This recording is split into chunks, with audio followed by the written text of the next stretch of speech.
মাঝি 4 দিন ধরে পেটে একটা দানাও পড়েনি। কি আজ একটুকু খাবার পাওয়া যাবে? আজও পাবি, কালও পাবি, প্রতিদিনই পাবি বাবু। সেই ছিল একটা সাধারণ রাস্তার ধারের ছোট্ট খাবারের দোকান চালানো নারী, কিন্তু তার অন্তরটা ছিল অসীম বিশাল। প্রত্যেক দিন সেই 4টা মাতৃহীন বালকদের খাবার খাইয়ে দেওয়া সে তার নিয়মিত অভ্যাসে পরিণত করেছিল।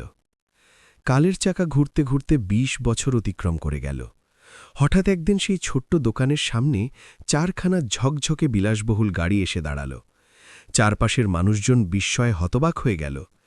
গাড়িগুলো থেকে নেমে এলো 4জন সম্পদশালী ব্যক্তি, যারা সোজা পথে সেই বৃদ্ধা নারীর কাছে গিয়ে তার পায়ে প্রণাম করল। মা, যদি আজ আমরা এখনও জীবিত থাকি, তাহলে তা শুধুমাত্র তোমার দয়ার জন্য। সেই ক্ষণে শুধু একটা জীবন নয়, অসংখ্য ভাগ্যের পালাবদল ঘটে গেল। তবে এই কাহিনী এখানেই সমাপ্ত হয় না। প্রকৃত কাহিনী তো এখন থেকে আরম্ভ হচ্ছে, যেখানে একটা নারীর অটুট মমতা এবং অসীম ধৈর্য 4টা অসহায় জীবনকে নতুন আলো দিয়ে উজ্জ্বল করে তোলে, ঠিক যেমন সেই দোকানদার নারী করেছিল। কিন্তু এবারকার গল্পে দুঃখ, বিশ্বাসঘাতকতা এবং শেষমেশ মিলনের ছোঁয়ায় আরও গভীরতা যোগ হয়েছে, যা তোমাদের হৃদয়কে না ছুঁয়ে পারবে না। রামপুরের সংকীর্ণ পথের মধ্যখানে একটা ছোট্ট ঘর ছিল। এই ঘরটাই ছিল রাধা আর অর্জুনের। রাধার কাছে এটা শুধুমাত্র 4টা প্রাচীর নয়, এটা ছিল তার স্বপ্নের পূজাস্থল। অর্জুন একটা প্রাইভেট অফিসে সাধারণ লিপিক ছিল। বিবাহ হয়ে 4 বছর অতিবাহিত হয়েছে। এই 4 বছরে স্নেহ তো অপরিমেয় ছিল, কিন্তু উঠোনটা খালি পড়েছিল। সন্ধ্যা হলেই রাধা জানালার ধারে বসে যেত, প্রতিবেশীদের ছেলেমেয়েদের খেলাধুলা দেখত, আর তারপর অজান্তেই তার শূন্য কোলে হাত রাখত। কি আমার নিয়তিও কোনোদিন হাসি মুখে তাকাবে? একটা সকালে উঠোন ঝাড় দিতে দিতে রাধা একটা খুঁটা শুনল।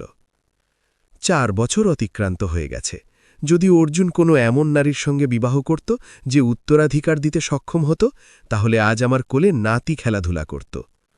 রাধার চোখ জলে ভরে উঠল, কিন্তু সে কোনো কথা বলল না। নীরবে রান্নাঘরে প্রবেশ করল। অর্জুন সবকিছু অনুধাবন করত। একটা রাত্রিতে সে রাধার হাত গ্রহণ করল আর বলল, রাধা, আমি তোমাকে এই জায়গা থেকে অনেক দূরে নিয়ে যেতে ইচ্ছুক। কয়েকটা দিন দার্জিলিং যাই চলো। রাধা প্রত্যাখ্যান করতে চাইল, কিন্তু তার চোখে গোপন স্নেহ তাকে থামিয়ে দিল না। দার্জিলিংয়ের সেই 15টা দিন কোনো স্বপ্নের ন্যায় অতিবাহিত হল। শীতল বাতাস, তুষারাবৃত শিখর আর অন্তর্স্পর্শকারী নির্মলতা।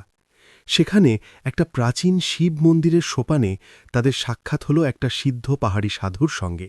সাধু কয়েকটা ওষুধি এবং ভেষজ দিল। মাথায় হাত রেখে বলল, সহিষ্ণুতা ধরো বেটি, প্রকৃতি কারোর কোল শূন্য রাখে না। এখন তোমার উঠোন আর খালি থাকবে না, এটা মহাদেবের নির্দেশ। রাধার অন্তরে আশার একটা তাজা আলোকরশ্মি উদিত হল। দার্জিলিং থেকে প্রত্যাবর্তনের পরে বিষয়গুলো পরিবর্তিত হতে শুরু করল। রাধাকে অবসাদ লেগে থাকতে লাগল। একটা মধ্যাহ্নে পরিষ্কার করতে করতে অকস্মাৎ মাথা ঘুরে গেল আর সে ধরাশায়ী হল। রাধা, তুমি সুস্থ আছো? চলো চিকিৎসকের কাছে যাই। ঠিক তখনই অর্জুনের ফোনের ঘণ্টাধ্বনি হল। অফিস থেকে জরুরি সংবাদ ছিল, একটা বিশাল প্রকল্প আটকে পড়েছে। রাধা, আমাকে এই মুহূর্তে বেরিয়ে পড়তে হবে। তুমি ট্যাক্সি করে সন্নিহিত চিকিৎসালয়ে যাও, আমি সেখানেই উপস্থিত হব। রাধা একাকী চিকিৎসালয়ে পৌঁছাল। পরীক্ষা শেষে চিকিৎসক হাস্যোজ্জ্বল হয়ে বলল, অভিনন্দন রাধাজি, আপনি মাতা হতে যাচ্ছেন। সেই ক্ষণে রাধা অনুভব করল যেন কাল থমকে দাঁড়িয়েছে। চোখ থেকে অশ্রুধারা প্রবাহিত হল, কিন্তু এই অশ্রু যন্ত্রণার নয়, আনন্দের ছিল। সে অর্জুনকে ফোন করল। মহাসড়কে দ্রুত গতিতে গাড়ি চালাতে চালাতে অর্জুন ফোন গ্রহণ করল। অর্জুন, আমরা পিতামাতা হতে চলেছি, সাধুর বরদান সত্যি প্রমাণিত হল। সত্যি রাধা, আমি পৃথিবীর সবচেয়ে সৌভাগ্যশালী ব্যক্তি। আমি এই মুহূর্তে আসছি, আমরা দুজন একসঙ্গে এই নতুন প্রাণের উৎসব পালন করব। অর্জুন উৎসাহের সঙ্গে বলছিল। বাক্যটি সমাপ্তও হয়নি। ফোনের অপর প্রান্তে অকস্মাৎ একটা অন্তর্ছিন্নকারী আর্তনাদ প্রতিধ্বনিত হল। তারপর ধাতুর পরস্পরের সঙ্গে সংঘর্ষের ভীষণ শব্দ। অর্জুন! অর্জুন! রাধা আতঙ্কিত হয়ে চিৎকার করল, কিন্তু প্রত্যুত্তরে শুধুমাত্র নিস্তব্ধতা ছিল। ঠিক তখনই একটা অপরিচিত নম্বর থেকে ফোন এলো। আপনি অর্জুনজির পত্নী? মহাসড়কে গম্ভীর দুর্ঘটনা ঘটেছে। আপনার স্বামীর গাড়ি লরির সঙ্গে সংঘর্ষ হয়েছে। অর্জুনজি আর বেঁচে নেই। সে সেখানেই ধরাশায়ী হল, অচেতন হয়ে গেল। যখন চেতনা ফিরল তখন সে চিকিৎসালয়ের শয্যায় ছিল। চোখ খোলা ছিল, কিন্তু প্রাণশক্তি যেন নিঃশেষ হয়ে গেছে। কানে এখনও অর্জুনের সেই অন্তিম আনন্দময় কণ্ঠস্বর প্রতিধ্বনিত হচ্ছিল। দরজা উন্মুক্ত হল। চিকিৎসক প্রবেশ করল। অত্যন্ত মৃদু স্বরে বলল, রাভাজি, নিজেকে নিয়ন্ত্রণ করুন। অতিরিক্ত মানসিক আঘাত আর অধিক রক্তক্ষরণের কারণে আমরা গর্ভ রক্ষা করতে পারিনি। আপনার গর্ভস্রাব হয়ে গেছে। একই দিনে ভাগ্য তার কাছ থেকে সমস্ত কিছু ছিনিয়ে নিয়েছে, তার জীবনসাথী আর সেই ক্ষুদ্র স্বপ্ন। সে এখনও এই আঘাত থেকে উঠে দাঁড়াতেও পারেনি। যে দরজা প্রচণ্ডভাবে উন্মুক্ত হল। লক্ষ্মীদেবী প্রবেশ করল। পুত্রকে হারানোর শোক তাদের চোখে ছিল, কিন্তু তার থেকে অনেক অধিক ঝড় রাধার জন্য। দেখলিয়া, আপনার অমঙ্গলের পরিণাম আমার তরুণ পুত্রকে গ্রাস করল। আমি পূর্বেই বলেছিলাম, এই নারী আমাদের পরিবারের জন্য অশুভ হয়। মাজি, এমন বলবেন না। আমার তো সমস্ত কিছু লুটপাট হয়ে গেছে। আমি আমার শিশুকেও হারিয়েছি। অর্জুনের অন্তিম চিহ্নও চলে গেল। কোন শিশু? সেটা তো আমার বংশের প্রদীপ ছিল, যাকে তুমি জন্মগ্রহণের পূর্বেই নির্বাপিত করেছ। এখন তুমি অর্জুনের সম্পদের উপর দৃষ্টি নিবদ্ধ করে বসে আছো না? মনে রাখো, একটা অমঙ্গলকর নারীকে আমি আমার পুত্রের আয়ের একটা কপর্দক স্পর্শ করতে দেব না। এই ঘরের দরজা তোমার জন্য চিরকালের জন্য বন্ধ। 4 দিন পর চিকিৎসালয় থেকে মুক্তি মিলল, কিন্তু বাইরে তার প্রতীক্ষা কেউ করছিল না। না ঘর, না আত্মীয়স্বজন, না কোনো আশ্রয়। পিতামাতা তো অনেক বছর আগেই এই পৃথিবী ত্যাগ করেছেন। সে ছিন্ন পকেটে হাত প্রবেশ করাল। কয়েকটা মুড়িয়ে যাওয়া নোট বেরিয়ে এলো। এই সেই অর্থ ছিল যা অর্জুন কখনো বলেছিল, জরুরি অবস্থার জন্য সংরক্ষণ করে রাখো। রাধা সেই নোটগুলোকে হৃদয়ে চেপে ধরল আর পথের প্রান্তে বসে অঝরে ক্রন্দন করল। আমি এখন কোন দিকে যাব অর্জুন? রাধা অবশেষে নগরের রেল স্টেশনের নিকটবর্তী একটা ঝুপড়ি এলাকায় আশ্রয় গ্রহণ করল। প্রারম্ভিক রাত্রিগুলো রাধা মাটিতে বিছানো ছিন্ন কম্বলে অর্জুনের প্রাচীন শার্টকে হৃদয়ে চেপে ধরে কাঁদতে কাঁদতে অতিবাহিত করেছে। প্রত্যেক রাত্রিতে একই জিজ্ঞাসা তার মনে প্রতিধ্বনিত হতো, এখন আর কি হবে? কিন্তু কয়েকটা দিনের মধ্যেই তাকে উপলব্ধি হল যে অশ্রু দিয়ে উদর পূর্ণ হয় না, আর যন্ত্রণা দিয়ে জীবন চালিত হয় না। তাকে অর্জুনের একটা বাক্য বারংবার স্মরণ হতে লাগল। খাদ্য গ্রহণের সময় সে হাসতে হাসতে বলত, রাধা, তোমার হাতে তো অন্নপূর্ণা স্বয়ং অবতীর্ণ হয়। এ তো স্বাদিষ্টতা বিশাল বিশাল হোটেলও প্রদান করতে পারে না। এই বাক্যগুলোই রাধার শক্তি হয়ে উঠল। সে স্থির করল, যদি জীবন সমস্ত কিছু ছিনিয়ে নিয়েছে, তাহলে এখন সে স্বয়ং কিছু সৃষ্টি করবে। তার অবশিষ্ট অলংকার বিক্রয় করে সে একটা প্রাচীন কাঠের গাড়ি ক্রয় করল, তাকে পরিষ্কার করল, রং প্রয়োগ করল, আর তার উপরে ঝুলিয়ে দিল একটা ক্ষুদ্র বোর্ড, রাধার রান্নার স্থান। যখন নগর নিদ্রিত থাকত, রাধার চুলা প্রজ্বলিত হয়ে উঠত। মধ্যাহ্নের তীব্র সূর্যালোকে ঘণ্টার পর ঘণ্টা দাঁড়িয়ে থেকে শ্রমিক আর পথচারীদের সুলগ এবং অন্তর থেকে তৈরি খাদ্য পরিবেশন করত। কখনো পৌরসভার কর্মীরা গাড়ি সরানোর জন্য আসত, তো কখনো এলাকার দুর্দান্ত লোকেরা বিনামূল্যে খাদ্যের জন্য ভয় দেখাত। রাধা শুধুমাত্র এতটুকু বলত, আমি আমার মামলার স্বয়ং লড়াই করব, আমার কোনো ব্যক্তির কৃপার প্রয়োজন নেই। একটা সন্ধ্যায় যখন সূর্য অস্তমিত হয়েছে আর আকাশে বিষাদ মিশ্রিত হতে শুরু করেছে, রাধা গাড়ি সংগ্রহ করছিল, তখন তার দৃষ্টি পথের অপর প্রান্তের প্রাচীন বটবৃক্ষের উপর নিপতিত হল। সেখানে 4টে ক্ষুদ্র শিশু একে অপরের সঙ্গে আলিঙ্গন করে বসেছিল। তাদের দৃষ্টি রাধার শূন্য পাত্রের উপর নিবদ্ধ ছিল। রাধা হাত নেড়ে তাদের নিকটে আহ্বান করল। আতঙ্কিত পদক্ষেপে তারা অগ্রসর হল। রাধা নত হয়ে প্রশ্ন করল, বাবু, এখানে একাকী কি করছ? ঘরের লোকেরা কোথায়? সবচেয়ে বৃহৎ শিশুটা বলল, আম্মা পরলোকগত হয়েছে, বাবা কোথাও চলে গেছে। 4 দিন ধরে খাদ্য অনুসন্ধান করছি। রাধার অন্তর ছিন্ন ভিন্ন হয়ে গেল। সে একটা ক্ষণ অপচয় না করে চুলা পুনরায় প্রজ্বলিত করল। উষ্ণ উষ্ণ রুটি আর ডাল পরিবেশন করল। শিশুরা খাদ্যের উপর আক্রমণ করল। তাদের ভোজন করতে দেখে রাধার চোখ থেকে স্নেহধারা প্রবাহিত হল। যখন উদর পূর্ণ হল, তখন সবচেয়ে কনিষ্ঠ শিশুটা তার শাড়ির প্রান্ত গ্রহণ করল। নিষ্পাপভাবে প্রশ্ন করল, কি কালও খাদ্যপ্রাপ্ত হবে? রাধা হাঁটু গেড়ে বসল, 4টিকে হৃদয়ে চেপে ধরল আর বলল, হ্যাঁ বাবু, প্রতিদিন আসো। যতদিন এই মাতার হাত সচল আছে, তোমরা কোনোদিন ক্ষুধার্ত হয়ে নিদ্রা যাবে না। সেই ক্ষণে রাধা অনুভব করল যেন অর্জুনের অসম্পূর্ণ স্বপ্ন আর তার হারানো শিশু এই 4টে নিষ্পাপ মুখমণ্ডলে প্রত্যাবর্তিত হয়েছে। সে তাদের নামকরণ করল রাহুল, বিজয়, অমিত আর প্রিয়। এখন রাধার জীবনে পুনরায় প্রভাত উদিত হয়েছে। সে এখন শুধুমাত্র একটা অসহায় বিধবা নয়, সে 4টা মাতৃহীন শিশুর মাতা। পথের সেই কুনটা এখন শুধুমাত্র দোকান নয়, বরং স্নেহ আর আশার আবাসস্থল হয়ে উঠেছে। কাল তার গতিতে অগ্রসর হতে থাকল। দেখতে দেখতে 15টা বছর অতিক্রম হয়ে গেল। রাধার হাত, যা কোনোকালে কোমল ছিল, এখন চুলার অগ্নি আর মশলার উষ্ণতায় কঠিন হয়ে উঠেছে। তার রান্নার স্থান এখন সম্পূর্ণ অঞ্চলের পরিচিতি হয়ে উঠেছে। হাজার হাজার ক্ষুধার্তদের অন্তিম আশা। আর সেই 4টি শিশু এখন শিশু নয়, তারা শিক্ষিত, বুদ্ধিমান আর যোগ্য যুবক হয়ে উঠেছে। রাধা তার ক্ষুধা, তার নিদ্রা, তার চাহিদা সমস্ত ত্যাগ করে তাদের নগরের সর্বোত্তম কলেজ পর্যন্ত পৌঁছে দিয়েছে। একটা সন্ধ্যায় মৃদু বৃষ্টিপাত হচ্ছিল। রাহুল দৌড়িয়ে এলো, রাধার পদস্পর্শ করল। চোখে উজ্জ্বলতা ছিল। মা, আমার নির্বাচন সম্পন্ন হয়েছে। আমাকে নগরের সর্ববৃহৎ প্রকৌশল কলেজে বৃত্তিপ্রাপ্ত হয়েছে। রাধার চোখে আনন্দের অশ্রু অবতরণ করল। সে রাহুলের ললাট চুম্বন করল আর বলল, আমার সম্পূর্ণ বিশ্বাস ছিল বাবু, তোর পরিশ্রম আর আমার প্রার্থনা কোনোদিন ব্যর্থ হয় না।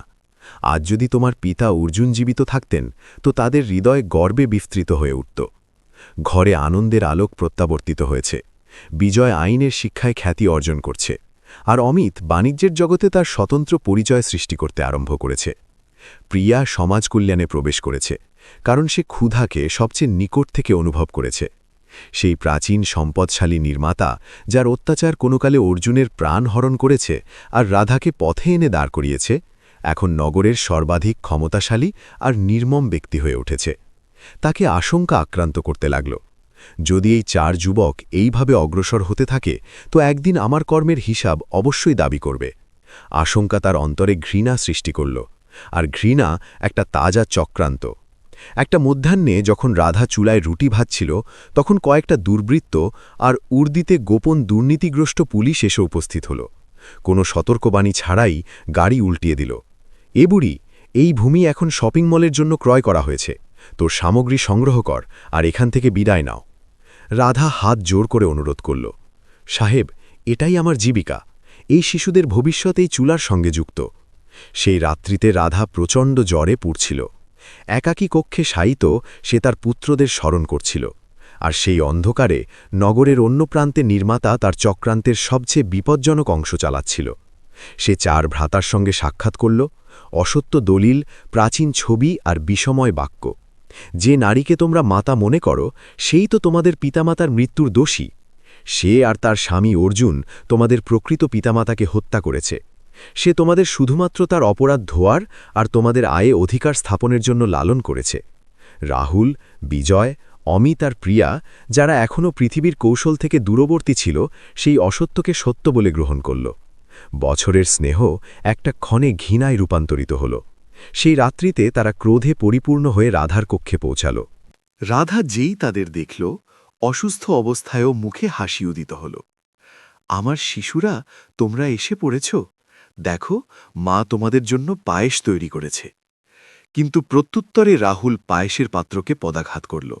যথেষ্ট করুন, আমাদের সমস্ত জানা হয়ে গেছে আপনি কত বিশাল প্রতারণাকারী। রাধা স্তব্ধ হয়ে গেল। বিজয় চিৎকার করল, আজ থেকে আমাদের আর আপনার সংযোগ সমাপ্ত। আমাদের পুনরায় আপনার অমঙ্গলকর মুখ প্রদর্শন করবেন না। অসহায়রা তাদের সামগ্রী গ্রহণ করে অন্ধকার রাত্রিতে প্রস্থান করল। প্রস্থানকালে অমিত পশ্চাৎ ফিরে বলল, একদিন আমি এত বিশাল ব্যক্তি হব যে আপনার এই প্রকৃতির প্রত্যুত্তর দিতে সক্ষম হব। পরবর্তী 10টা বছর রাধার জন্য জীবিত থাকার দণ্ড হয়ে উঠল। সে পুনরায় একাকী ছিল, আর পূর্বের থেকেও অধিক ভগ্ন। দেহ বৃদ্ধ হয়ে উঠেছে, পকেট শূন্য থাকত। ঝুপড়ি এলাকার বাসিন্দারা তাকে উন্মাদ বৃদ্ধা বলতে আরম্ভ করল, কারণ সে প্রতিদিন সেই চৌরাস্তায় গিয়ে বসত যেখান থেকে তার পুত্ররা তাকে পরিত্যাগ করে গেছে।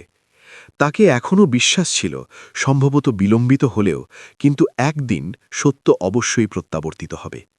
অর্জুনের সেই প্রাচীন ঘড়ি আজও রাধার কবজিতে আবদ্ধ থাকত। তার সূচিগুলো কতকাল থেকে স্থির হয়ে গেছে, ঠিক সেই রকম যেন রাধার আশাগুলো। কাল অগ্রসর হতে থাকল, কিন্তু তার জীবনের সন্ধ্যা আরও অস্পষ্ট হয়ে উঠল। এখন সে ৬০-এর অধিক ছিল। চোখের দৃষ্টিশক্তি দুর্বল হয়ে পড়েছে। পদক্ষেপ টলমল করতে লাগল। যে চুলায় কোনো কালে সুস্বাদু খাদ্য তৈরি হতো, সেখানে এখন শুধুমাত্র একটা ক্ষুদ্র মৃন্ময় পাত্র থাকত, যাতে সে দুখানা শুষ্ক রুটি ভেজে নিত। ওপারে নগরের সর্বাধিক বিলাসবহুল আবাসে সেই ক্ষমতাশালী নির্মাতা তার অন্তিম শ্বাস গণনা করছে। মৃত্যুর সংকেত প্রথমবার তার অন্তরে নিদ্রিত বিবেক জাগ্রত করল। কম্পমান হাতে সে রাহুল, বিজয় আর অমিতকে নিকটে আহ্বান করল। আমি তোমাদের থেকে অত্যন্ত বিশাল অসত্য বলেছি। সে সত্য উদ্গীরণ করল। রাধা তোমাদের পিতামাতাকে হত্যা করেনি, সে তো তার স্নেহ ত্যাগ করেছে, যাতে তোমরা শিক্ষা লাভ করতে পারো। ভূমি, আবাস সমস্ত আমি ছলনায় ছিনিয়ে নিয়েছি। বলতে বলতে সে আলমিরার চাবি তাদের হাতে প্রদান করল। অন্তরে সমস্ত প্রকৃত দলিল ছিল। সত্য প্রকাশিত হতেই যেন ৪টার পদতল থেকে ভূমি সরে গেল। বিজয় অঝরে ক্রন্দন করল। অমিত প্রাচীরে মুষ্টাঘাত করল। আমরা কি সাধন করেছি? আমরা আমাদের স্বয়ং মাতাকে জীবিত হত্যা করেছি। পরবর্তী প্রভাতে ঝুপড়ি এলাকায় একটা বিস্ময়কর দৃশ্য প্রত্যক্ষ হল। কাদামাখা পথ থেকে ৪খানা কালো ঝকঝকে রুলস রয়েস গাড়ি রাধার ভগ্ন ঝুপড়ির সামনে এসে স্থির হল। বাসিন্দারা তাদের স্থানে স্থির হয়ে গেল। রাধা সেই সময় ঝুপড়ির বাহিরে একটা শিলায় উপবিষ্ট ছিল। হাতে প্রাচীন চাদর ছিল। রাহুল যেই তার মাতাকে এই অবস্থায় প্রত্যক্ষ করল, সে দৌড়ে গেল। কাদায় হাঁটু গেড়ে ক্রন্দন করল। মা, আমাকে হত্যা করো। আমি তোমার উপর সন্দেহ পোষণ করেছি। আমি জীবিত থাকার উপযুক্ত নই। বিজয় আর অমিত সেখানে উপবিষ্ট হল। ৩জন অঝরে ক্রন্দন করতে লাগল। আমি তোমাদের কত কাল থেকে ক্ষমা প্রদান করেছি শিশুরা, কিন্তু সেই দিনে আমার অন্তর ভগ্ন হয়ে গেছে, যখন তোমরা আমার স্নেহের ওপর বিশ্বাস করনি। আমার তোমাদের গাড়ি প্রয়োজন ছিল না, আমার শুধুমাত্র তোমাদের নির্ভরতা প্রয়োজন ছিল। অমিত মস্তক তার কোলে স্থাপন করল। মা, আমরা তোমাকে গ্রহণ করতে এসেছি। আমি সেই নির্মাতার সম্পূর্ণ বংশ থেকে প্রত্যেক পয়সার হিসাব গ্রহণ করব, যে আমাদের তোমার থেকে বিচ্ছিন্ন করেছে। রাধা সমস্তকে উত্থিত করল, তাদের ললাট চুম্বন করল, আর মৃদু বলল, মাতা কোনোদিন তার শিশুদের থেকে ঘৃণা করতে পারে না, চাই তারা যত বিশাল ভুলই সাধন করুক। তারা ৪জন তাকে সহায়তা প্রদান করে সেই বিলাসবহুল গাড়ির দিকে নিয়ে গেল। নগরে পৌঁছে তারা তাদের সর্ববৃহৎ বাংলোর নামকরণ করল রাধানিবাস। কিন্তু রাধা সেখানে শান্তিতে উপবিষ্ট হতে আসেনি। সে পুত্রদের বলল, যদি প্রকৃত প্রায়শ্চিত্ত সাধন করতে চাও, তো আমার নামে একটা আশ্রম নির্মাণ করো, যেখানে কোনো মাতৃহীন শিশু মাতার থেকে বিচ্ছিন্ন না হয়, আর কোনো ক্ষুধার্থ নিদ্রিত না হয়। আজ রাধা সেই রাধা স্মারক আশ্রমের রান্নার স্থান নিয়ন্ত্রণ করে। এখন তার কাছে ৪টা নয়, বরং হাজার হাজার শিশু আছে, আর তার ৪টা পুত্র প্রত্যেক সন্ধ্যায় তার হাতের সাধারণ রুটি ভোজন করতে আসে। আশ্রমের প্রধান প্রবেশপথে অর্জুনের প্রাচীন ছবি ঝুলানো আছে, যেন হাসতে হাসতে বলছে, স্নেহ আর সত্যতা কোনো দিন পরাজিত হয় না। বন্ধুরা, এরকম আরও আকর্ষণীয় গল্প পেতে আমাদের চ্যানেল বাংলা মায়া ভয়েসকে সাবস্ক্রাইব করুন। তোমাদের এই কাহিনীটা কেমন অনুভূত হলো? তোমাদের অভিমত মন্তব্যে অবশ্যই জানিও। মিলব পরবর্তী কাহিনীতে।